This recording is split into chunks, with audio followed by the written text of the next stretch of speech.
Hi hello नमस्कार दोस्तों, जय हिंद, वंदे मातरम। स्वागत है आप सभी का। इस वीडियो में आपको बताएंगे लॉकडाउन से जुड़ी हर खबर के साथ किन्हीं बीमारी कोरोना वायरस से जल्द मिल सकता है छुटकारा, इस दिन से मिलेगी भारत में वैक्सीन। जानेंगे खबर को विस्तार से। और साथ ही दोस्तों, पीएम मोदी ने इन राज्यों में लॉकडाउन खोलने पर लिया बड़ा फैसला। जी हाँ, वही दोस्तों, आपको एक और बड़ी खबर बताएंगे कि इन लोगों के खाते में आएंगे पहली तारीख से 2-2 हजार रुपए। जी हाँ दोस्तों, आपसे हम अपनी इसी वीडियो में इन्हीं सब महत्वपूर्ण खबरों के बारे में बताने वाले हैं, तो वीडियो को बिना भगाए ध्यान से आखिर तक जरूर देखें। तो आइए बिना देर किए चलते आज की पहली बड़ी खबर की ओर। दोस्तों, इससे पहले फटाफट जान लेते हैं चीनी बीमारी यानी कि कोरोना वायरस महामारी की आज की ताजा अपडेट। तो दोस्तों, आपको बता दें कि भारत में अब तक संक्रमित मरीजों की संख्या बढ़ती जा रही है और यह संख्या 28,500 से अधिक हो चुकी है। इनमें से 20,600 से अधिक लोगों की भी इलाज चल रहा है, जबकि 6,500 से अधिक मामले सही हो चुके हैं। और आपको बता दें कि 880 से अधिक लोगों की अब तक मौत हो चुकी है। दोस्तों, हो सकता है जब तक आप ये वीडियो देख रहे हो तब तक ये आंकड़ा और भी बढ़ गया हो।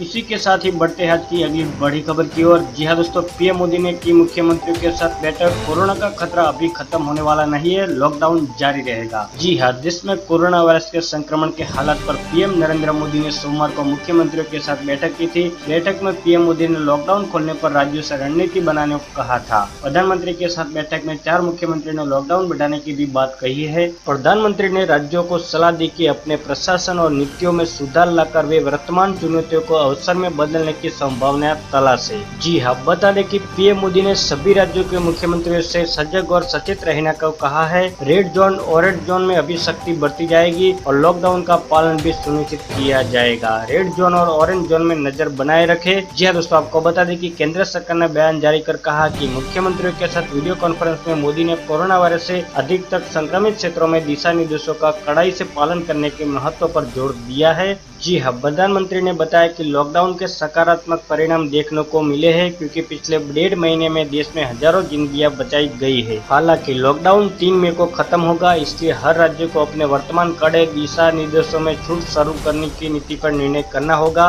अगली बड़ी और अच्छी खबर, देश में 85 जिलों में पिछले 14 दिन से कोरोना वायरस का एक भी केस नहीं। देश में रिकवरी रेट बढ़कर 22.17% हुआ। जी हाँ, देश में कोरोना वायरस से संक्रमित लोगों की संख्या बढ़कर 28,000 से अधिक हो चुकी है। इसमें पिछले 24 घंटों में 1396 नए केस आए सामने। वही 381 लोग ठीक भी हो चुके हैं। देश में रिकवरी रेट बढ़कर 22.17% हो गया है। संक्रमित लोगों की बढ़ती तादाद के बीच एक राहत भरी खबर भी है। स्वास्थ्य मंत्रालय ने अपनी नियमित प्रेस कॉन्फ्रेंस में जानकारी दी कि देश में 25 राज्यों और केंद्र शासित प्रदेशों के 85 जिलों में पिछले 14 दिन से कोई भी मामला सामने नहीं आया है। जी हाँ दोस्तों, आपको बता दें कि स्वास्थ्य मंत्रालय के संयुक्त सचिव लव अग्रवाल ने कहा कि देश में 16 ऐसे जिले हैं जहां पहले मामले आए थे, वहां 28 दिन से कोई केस सामने नहीं आया है। उन्होंने बताया कि इन 16 जिलों की लिस्ट में 24 अप्रैल से 3 और जिले भी शामिल हुए हैं। ये जिले महाराष्ट्र, कर्नाटक और बिहार के हैं। वही 28 दिनों से जिन 2 जिलों में कोई भी केस सामने नहीं आया था, वहां नए मामले सामने आए हैं। ये दोनों जिले उत्तर प्रदेश के हैं। अगली बड़ी खबर है, लॉकडाउन पर बोले पीएम मोदी, अर्थव्यवस्था की न ले टेंशन, जहां सबसे अधिक केस वहां जारी रहेगा लॉकडाउन। जी हाँ, कोरोना वायरस महामारी संकट के बीच प्रधानमंत्री नरेंद्र मोदी ने सोमवार को सभी राज्यों के मुख्यमंत्री से बात की थी। जी हाँ, इस बैठक में पीएम मोदी ने लॉकडाउन खोलने को लेकर चर्चा की और कहा कि इस पर एक नीति तैयार करनी होगी, जिस पर राज्य सरकार को विस्तार से काम करना होगा।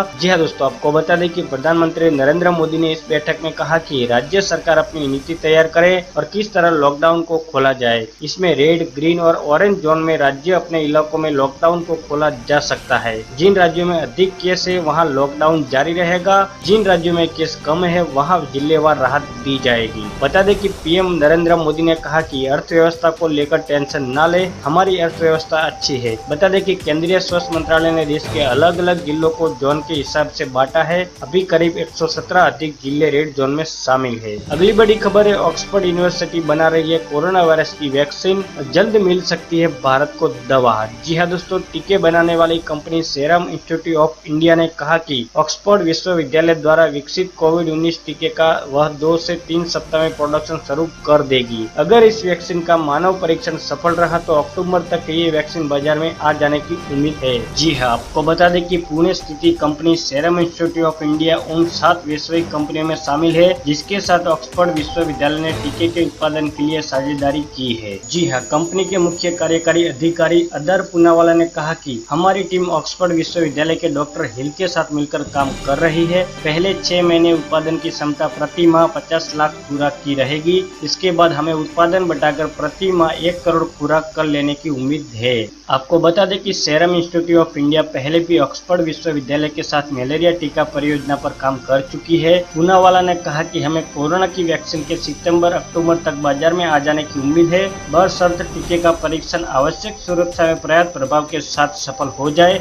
हम अगले 2 से 3 सप्ताह में इस टीके का परीक्षण भारत में शुरू कर देंगे। अगली बड़ी खबर है, राहुल गांधी का बड़ा आरोप, कोरोना की रैपिड टेस्ट की किट पर मुनाफाखोरी देश नहीं करेगा माफ। जी हाँ, देश में कोरोना वायरस महामारी का असर बढ़ता जा रहा है और इससे लड़ने के लिए सबसे ज्यादा जरूरत टेस्टिंग और किट की है। इसी बीच Indian Council of Medical Research ICMR का जो रैपिड टेस्ट किट बेची गई है वह काफी महंगे दाम की थी, जिस पर सवाल खड़े हो रहे हैं। जी हाँ दोस्तों, कांग्रेस नेता राहुल गांधी ने भी इस मसले पर अब सरकार से सवाल किया है। आपको बता दें कि सोमवार को राहुल गांधी ने ट्वीट कर लिखा कि जब समूचा देश कोरोना वायरस आपदा से लड़ रहा है तब भी कुछ लोग मुनाफा कमाने से नहीं चूकते हैं। इस भ्रष्ट मानसिकता पर शर्म आती है और घिन भी।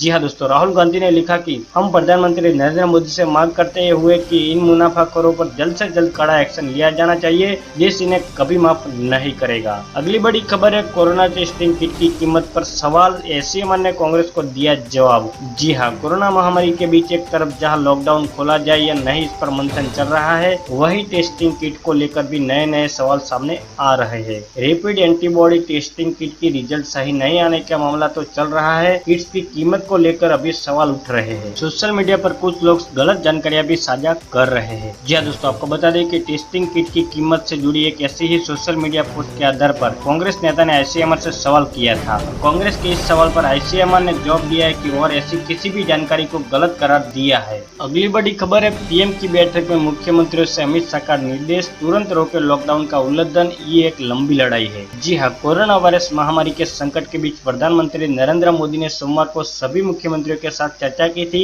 इस बैठक में 3 मई को खत्म हो रहे लॉकडाउन पर चर्चा हुई। बैठक में केंद्रीय गृह मंत्री अमित शाह भी शामिल हुए थे। गृह मंत्री ने सभी मुख्यमंत्रियों से अपील की कि जहां पर भी लॉकडाउन भंग हो रहा है वहां उन्हें तुरंत रोकने का प्रयास करना चाहिए। जी हाँ दोस्तों, सूत्रों के हवाले से केंद्रीय गृह मंत्री अमित शाह ने इस बैठक में कहा कि दुनिया में अब तक कोरोना वायरस से 2 लाख लोगों की मौत हो चुकी है, लेकिन भारत की स्थिति काफी अच्छी है। शाह ने बैठक में संदेश दिया कि ये एक लंबी लड़ाई है, हमको धैर्यपूर्वक लड़ना होगा। बता दें कि लॉकडाउन में दी गई छूट पर अमित शाह ने कहा कि हमने सावधानी पूर्वक कुछ ट्रेंड और इंडस्ट्री को छूट दी है, लेकिन लॉकडाउन का पालन फिर भी लड़ाई से होना चाहिए। वहीं उन्होंने जोर दिया कि प्रधानमंत्री नरेंद्र मोदी ने जो जहां भी का संदेश दिया है उसी पर सभी आगे बढ़े। आपको बता दें कि कोरोना वायरस संकट की वजह से देश में 3 मई तक लॉकडाउन लगाया गया है। इसी बीच केंद्रीय गृह मंत्रालय लगातार राज्यों के साथ संपर्क बनाए हुए है और लॉकडाउन का पालन करवाया जा रहा है। अगली बड़ी खबर है, PM मोदी ने की अशोक गहलोत की तारीफ, दूसरे राज्य भी राजस्थान को देखे उससे सीखे। जी हाँ, कोरोना संक्रमण से निपटने के मामले में राजस्थान सरकार ने कई बेहतर कदम उठाए हैं, जिसके चलते इस मुश्किल दौर में राजस्थान ने एक मॉडल राज्य के तौर पर अपनी पहचान बनाई है। इसके अलावा मुख्यमंत्री अशोक गहलोत ने कई अहम फैसले भी लिए हैं।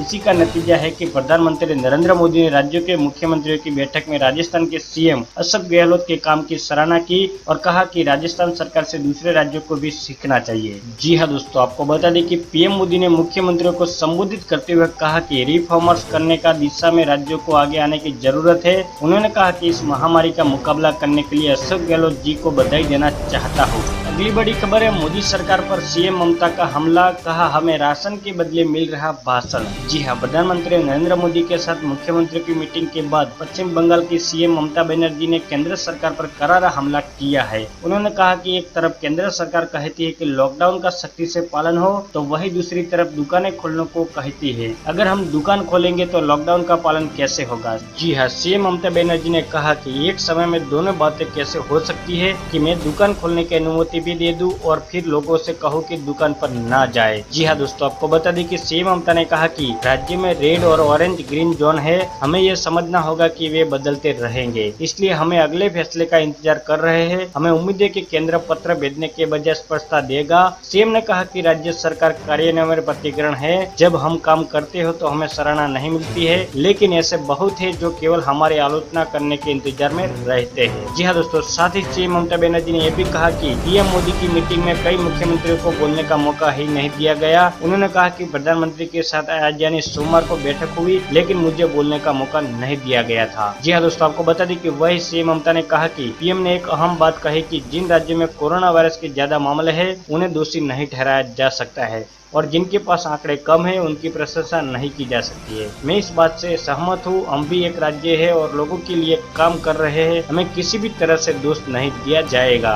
दोस्तों, आपको हमारी ये जानकारी अच्छी लगी है तो हमें अपनी राय कमेंट सेक्शन में जरूर बताएं और वीडियो अच्छा लगे तो लाइक करो, ज्यादा से ज्यादा शेयर कीजिए अपने दोस्तों के साथ फेसबुक और व्हाट्सएप पर। अगर आप हमारे चैनल पर पहली बार आए तो चैनल को सब्सक्राइब करके बेल आइकन जरूर दबा दीजिएगा, ताकि आप और हम आपस में जुड़े रहेंगे और रोजाना एक दूसरे के साथ काम की खबरें शेयर कर पाएंगे। बस अभी इतना ही, धन्यवाद। वंदे मातरम। भारत माता की जय।